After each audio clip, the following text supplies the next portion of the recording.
And we're here with Andrew Raycroft. Razor, welcome to the show, and what is up? Not much. Running around, so you can see I'm in the truck today. This is like you said when you picked up. This is my office, so I spend about 10 hours a day, especially on the weekends, driving kids around. But it's all good stuff. Happy to be on. Well, we're happy to have you. Great office. It looks good. It looks like a clean car, Oh very yeah. organized, a nice Uh, one, the nice scenic, beautiful day in the background. So we appreciate it. How was your summer? Good. It went by very quickly, but we all enjoyed it and had a little beach time and got out and about, so it was good. That's good. Yeah, no, that's always the key with hockey season, as long as it is and the time of the year that it is. It's nice that for hockey people we get the summer off, whereas like if we were baseball people, we would get the crappy winter. Hockey, you get the summer, which is very nice. So let's dive right into there's a lot of things to talk about today, and I'm happy that we have a lot of things to talk about today. And we'll start with the goaltending because, hey, you used to be a goalie in the NHL with the Bruins. So why not get your take on kind of the I don't want to say weirdness, but it's kind of weird what they have going on with Rask kind of on the outside and Swayman and Ullmark battling for time. So we'll start with the guys who are currently on the team with Swayman in Ullmark. How do you project those guys to play this year? Because obviously Swayman was unreal in a short amount of time last year. Ullmark, looked really good in Buffalo. How do you project those guys to sort of pan out in Boston? I really like both of them. I love the Ullmark signing. I think he was the best goalie available in the free agent market. And for the Bruins to go out and spend the money and get him, I think is a big coup, not only for this season, but the next few seasons. And then with Swayman, a little bit more of the unknown just because we haven't seen him in an 82 game season. We've never seen him as a full pro, meaning going and traveling and flying to the West Coast, flying back to the East Coast.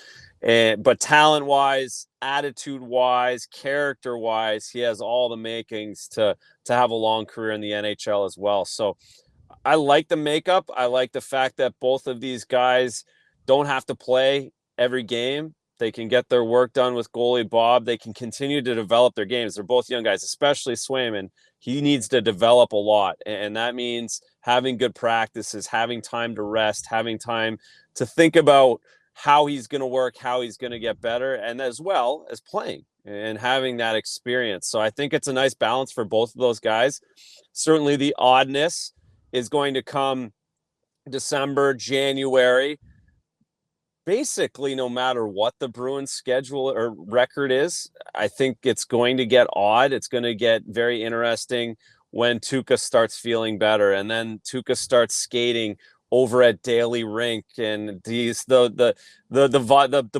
everybody in Boston starts finding out where he is, where he's skating, and you get the random Twitter video of him doing that. I think that is going to make it odd, and it'll be interesting to see how Tuukka response, how the Bruins deal with it, and then of course how Ullmark and Swayman deal with it, because the reality is one of those guys is probably going to get moved down and one of those guys is going to lose playing time if Tuukka does come back. See, I just wonder with the Rask coming back thing. Let's say Swayman has a 2.25 goals against average at the time, and Ullmark has a 2.4 goals against average time. Both really good, and they're splitting time, and it's working well, and they're both just playing really, really good. How do you bring Rask in? Obviously Rask is Rask. We all know Yep. what Tuukka can do, how good he is, but even in that situation, we have two hot young goalies successfully splitting time. And I don't know exactly how they're going to split time. Olmark's making $5 million a year. It's hard to have that guy play less than the kind of quote unquote rookie. But even then, how do you bring Rask back? How's that going to work? No, that's the unknown, that's the oddness, and that's what's going to be interesting to see how they finesse that. And it's the same scenario if they're brutal. If they're both terrible, they're both out of the playoffs, then there's no point of bringing Tuukka back if you're not going to play in the playoffs either. So I guess the sweet spot is, and the easiest scenario is that the team's playing amazing, but one of the goalies is struggling, or Swayman's all right, he's got to get some more seasoning in the minors, get him playing, Ullmark's up, lights out to the point of we can't even get Swayman in the net. All right, Tuukka comes in. So there's a few scenarios where it does feed the loophole quite easily, but there's a few that are going to make it pretty tricky as well. So time will tell. Yeah, that's the thing, and I feel like this is something we can't exactly dissect now. It's kind of just guessing. Yeah. And Swayman doesn't. It's funny because Swayman, and I know you're just mentioning it kind of as a hypothetical. Swayman doesn't give me the vibes of like a guy who's going to have a fall off year. A tough second year, a sophomore slump, so to speak. He seems like a guy who, yeah, he's not going to put up the numbers he did last year. That's impossible to do over 45 games, so to speak, over a season. But I think he's still going to be solid. I think he's going to be a really good NHL goalie, especially this year. And I'm curious if you were Cassidy, how would you split the time among those two? I mean, obviously you go with the hotter hand at times, but kind of to start, would you just go, Ullmark plays the game, Swayman plays the game, Ullmark plays two, Swayman plays one, kind of go back and forth like that? Or how would you do it? Yeah, I think it'll be similar to what we've seen with Tuukka and Yarrow, probably that 2-1 split. You're not gonna have Swayman sit on the bench for 7 straight games. That's not doing anybody any good. If that's the case, then they go get another guy and let someone else do that. But at the same time, Ullmark's the starting goalie from where I sit right now, and you don't sign a guy for that money for that term if he's not going to be the one to be given the reins at the start to play a few games in a row. So I don't see it a 50-50 split. I see it more of if you broke down the entire season, a 45-35, a 50-32 kind of split in games for Ullmark. Yeah, and that's the thing. I mean, I think we all got very high on Swayman last year, as he deserved to be kind of got high on. But, he is only a second-year guy. I mean, you look at Philadelphia with Carter Hart, and you look around the league, a lot of younger goalies being thrust into those starting jobs. It's not always, great for them. They don't always do well. And you have Ullmark there making $5 million now. And yes, that is 100% starter money. I'm curious for you, as a former goalie in the NHL, if you had been, let's say, when you were at your best, your Calder year, you have a veteran come in, a guy like Rask at the time. I don't know who it would be, but, a veteran who was with the team for a while, came in and starting. I mean, how would you have reacted to that? I mean, I know that's a crazy hypothetical, but that could be something that the Bruins face this year. Yeah, I think, well, one, everybody involved knew this. I'm sure Ullmark had questions about this in the summertime. And where's Tuukka? What's his deal? So I would imagine that the people involved have an idea of what the plan is. And we know that NHL plans never actually stick to fruition. They don't stay exactly how they're laid out or planned. However, I think they do have an idea of what it was. I'm sure if I'm Ullmark, I'm asking that question before I sign this deal. Where does it stand? Where is he? And even if I'm having a conversation with Tuukka about it, I'm sure they've talked. So I think it's pretty above board. Again, this is such an odd situation because of what Tuukka's done for this franchise. So he's even more of a personality, and he's even more of a personality in the fact that, as you know, and as all Bruins fans know, he's a bit of a lightning rod on both sides. So it's not like he's this guy who's Henrik Lundqvist, who's beloved by everybody. And yes. So that makes it a bit of a different situation as well, so again, I guess the short answer to your question that I just made really long is I think they understand it. They'll be okay with it. It's not going to come out of the blue, come out of nowhere on these guys and surprise either Swayman or Ullmark. Yeah, it's funny. You mentioned the Rask thing, and it brings a point to me back at one criticism of the Bruins over these past 15 or so years. One of the only real criticisms you can kind of use aside from the 2015 draft is the Bruins can be a little dependent on the core, right? Guys like, they keep bringing Chara back and back and back, and having tough times moving on. And one of the criticisms with Rask was, they're just they're so used to Rask. They never want any change from it. They wouldn't start Swayman really in the playoffs, even when Rask was injured. Do you think the Bruins are a little too, with this Rask situation? You think do you think it would be now would be a time to move on? Or do you think they're kind of right in leaving the door open for a guy like Rask? No, I think they're completely right in keeping the door open. I mean, this guy, he was second in the Vezina a year and a half ago. They were the President Trophy winners prior to COVID. They went to Game 7 of the Stanley Cup Finals the year before that. Tuukka consistently has the lowest goals against, the highest save percentage, top 10 throughout his career.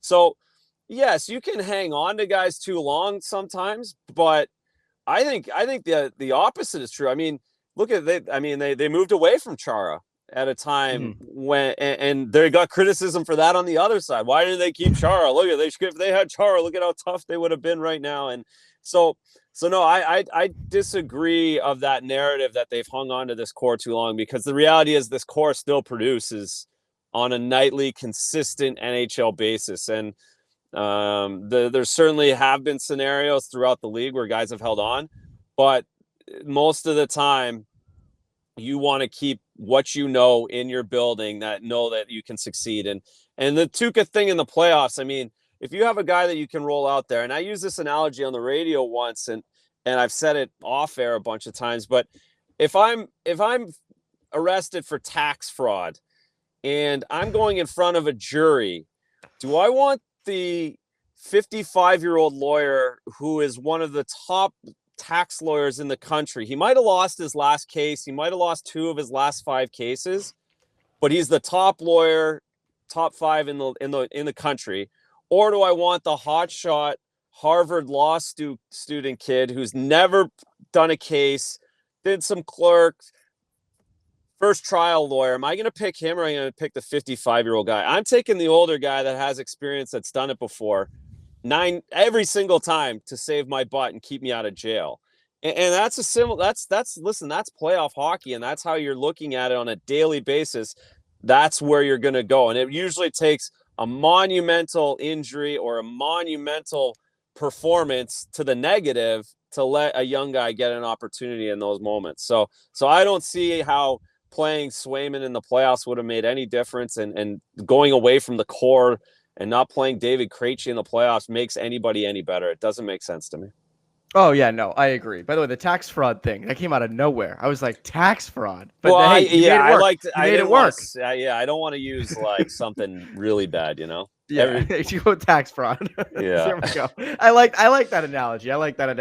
And by the way, Rask has been one of the, I mean, it's hard to find a more consistent goalie over the last 10 years than Tuukka Rask. So, yeah, no one over here is consider like at a high level. Like it.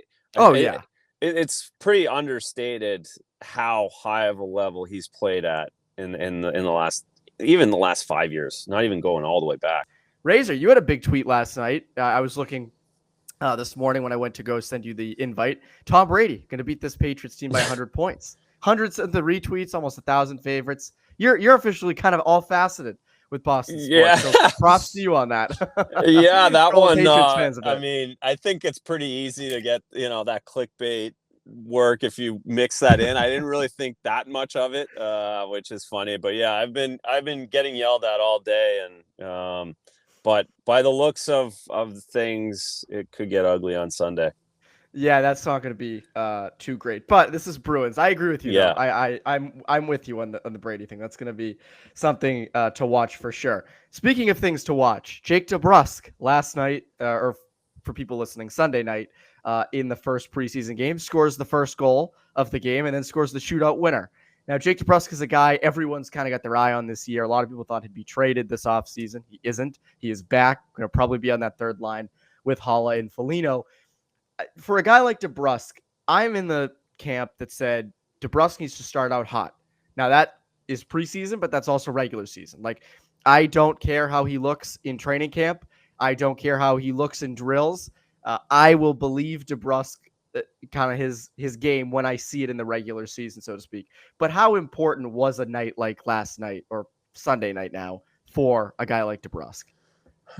It's important in the fact that, and I haven't watched, I need to go home and watch this when I'm done here. So I didn't see the full effort. I didn't see the full shift length and what he was bringing, but him scoring in the shootout is big because going into that game, and maybe in a season ago or 2 seasons ago, that's a game that the regulars don't want to play. The regulars typically do not play. Top 2 lines weren't playing last night.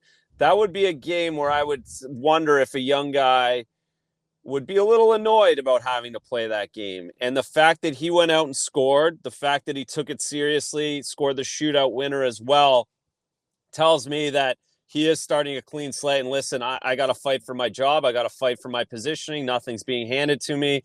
Despite the fact that I have an NHL contract, I have to go out and play these games just like a kid coming up from the minors has to play and play hard. So that's my perspective of that. Because again, that's an easy game for a guy who's played in the NHL a while to mail in.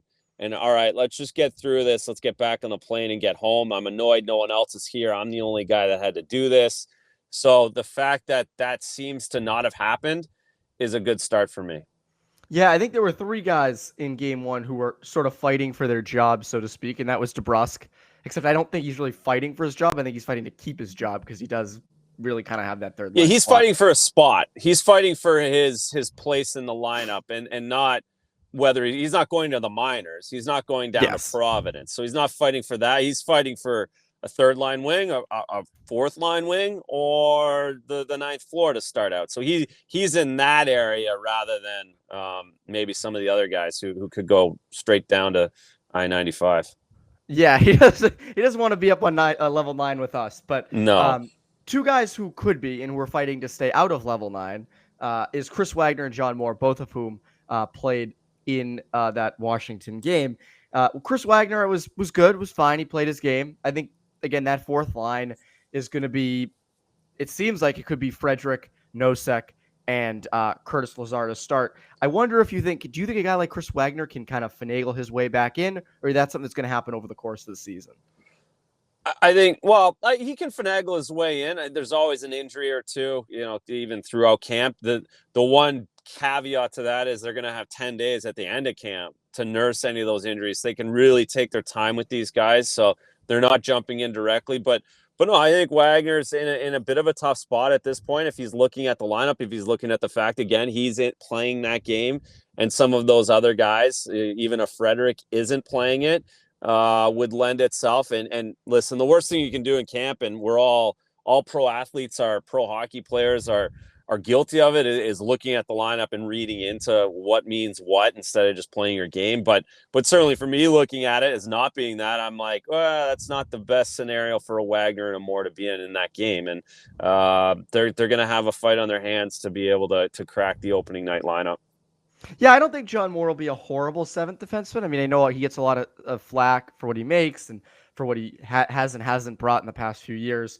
But I think, with him being healthy, that's not a horrible option to have as a 4th left shot defenseman, or even challenge for Clifton for the 3rd pairing right shot side, or not right shot, but for the right defenseman slot. Obviously, he's a left shot, but he can play that right side. So he's a guy who is kind of like, you get what you get out of him. I'm not like, he's not. Yeah, he's a pro. He power play. Up and yeah. You know what you're going to get pretty much, as long as he can just get the puck out of the zone. You're good. But I am interested with the 4th line, and in the sense that, if that's going to be a matchup line, where, they might, obviously we've got used to being around here. The 4th line is like a set 3 guys and a 4th who, when one of those 3 guys gets injured. But I'm wondering, with all the bottom 6 talent they have, if they contour that 4th line to be different things. If you're playing a bigger team, you might roll out Frederic, Lazar, and, like a Nosek if to keep it offensive, or even a Wagner. But if you want to have it be kind of an offensive line, you might have Nosek, Wagner, and a Kuhlman or something like that. Do you think they can kind of contour it on the fly like that per game, or do you think it's going to be kind of a set 4th line? I think they're going to set it in place. And I think a lot of that is because of how much it struggled the last year and a half. The 4th line, the Kuhlmans, the Wagners, the Corrales, they had a lot of opportunities and they never made it stick. And I think at the end of the day, that was a big factor in them not winning, certainly against the Islanders, not getting any offensive production from those guys. You look at what the difference was in 19 and what it was now is the Nordstrom big goal or a Corrale big goal. And that didn't come. And I think they went out of their way to revamp that fourth line, and Nosik's a perfect fourth line center. He's not going out anywhere. Lazar, we saw what he brought to this team when he was in the lineup. If he had more consistent play on his wing, I think he would have done even more so productivity wise.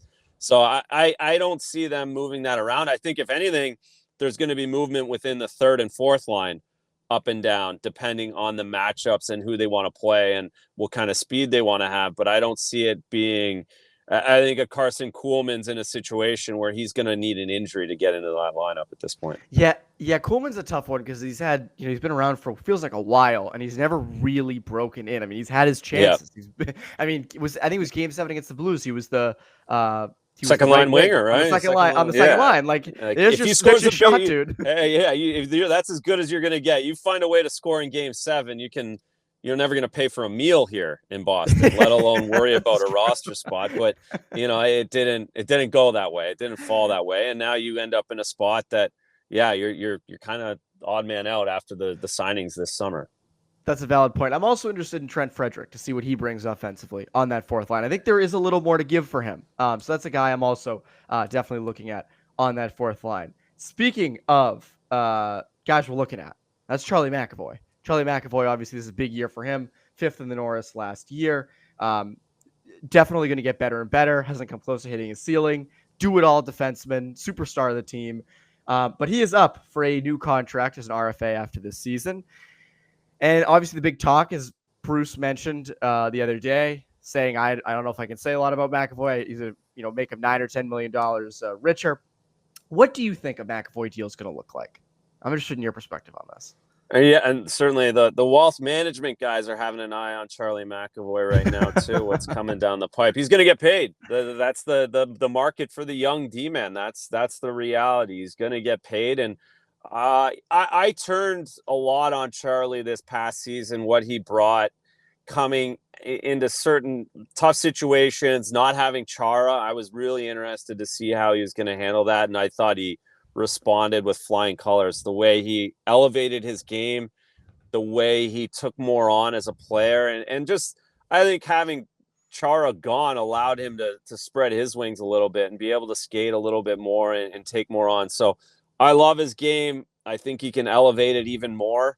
I think he will. I think he has the right support staff around him to do that. And yeah, we're going to see the highest paid Bruin probably of all time coming in the next few months. Yeah, I think it'll be around 8 years. And it's weird because I think he's worth 10. I think ultimately he is at his worth. He's worth 10. You could make the case even maybe he's worth a little more. But I think they get him around 8.5. 9. If they can stay in that area, I think that's a good contract for both sides. And Sweeney's been pretty good at re-signing his own guys. But I wonder, with all the contracts being tossed around the NHL for number one defenseman, I wonder if they say, no, 8.5 is not even close. Where do you kind of see him falling? Yeah, that's the issue. You can, hometown discounts are great, but to that point, 8 years and you're taking a 1.5, a $2 million haircut every year. That's $16 million at the end of it. That those pennies add up. And I understand it's going to be a $70 million deal anyways, but I think we'd all rather have 85 than $70 million. So that's where it gets a little dicey for me. You see a Seth Jones at 10 million and you compare what those two guys have done together, it's hard to take 8.5 if you're Charlie McAvoy and his agent and his mom and dad and his brothers and sisters, and they're all sitting there. Listen, I'll take that 1.5 extra. You know what I mean? I mean, we could get this somewhere else. So yes, I think that's hopeful thinking. I think we can think that way just because of how the Bruins have dealt and how guys have been willing to sign here. But that is a pretty big hometown discount at the end. The other thing could be, and we're seeing it a little bit with the younger guys, is signing those shorter term deals. So it might be that Charlie signs a few years less, which both gives him the flexibility to go get more money when the cap starts to go up, if that ever is possible to happen, and also doesn't lock a Bruins into a number where. And again, I think this comes all down to Charlie, what he wants, because he's the one in leverage. So to that point, the smaller deal gives Charlie his money, but also allows him to hit another payday in a few years. Yeah, the short-term thing's interesting because he is an RFA now.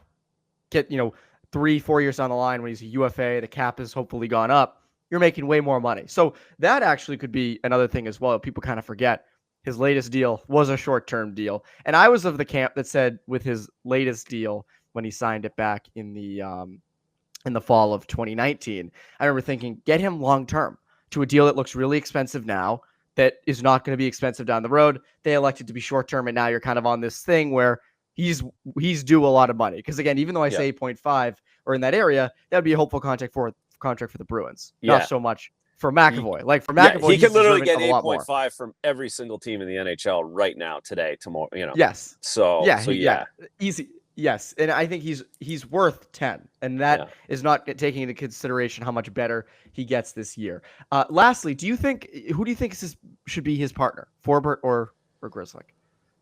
I think if they can make Forbort work, I haven't seen a lot of them. I'm really interested to see how that looks out on the ice, but I think if you can have a Forbort there, I think I love Grizz. I think Grizz brings a lot to this team, but to have him on your number one pairing really limits Charlie McAvoy in a few different ways defensively, and also is really a huge ask for Grizz to go up against an Austin Matthews, to go up against a Kucherov, to go up against a Barkov on a nightly basis in this division. We forget what this division is going to look like and how hard it's going to be, and it's 82 games, not 55. So I think it's a huge ask to have Grzelcyk. And listen, he can go in and spell, and he can play those minutes when they're down. He goes out there, but to do it on a nightly 82 game basis, I think it's a big ask. And so I'm hopeful it's Forbort. I think hopefully he can do enough. They signed him for this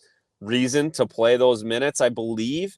And it would just be really nice if that's a nice mix, because I think that's a good blend of him going back and getting the puck, or him going and staying in front of the net and letting Charlie skate, him being back and being that safety valve. So I'm of the hope of Forbort, and we'll see how that plays out.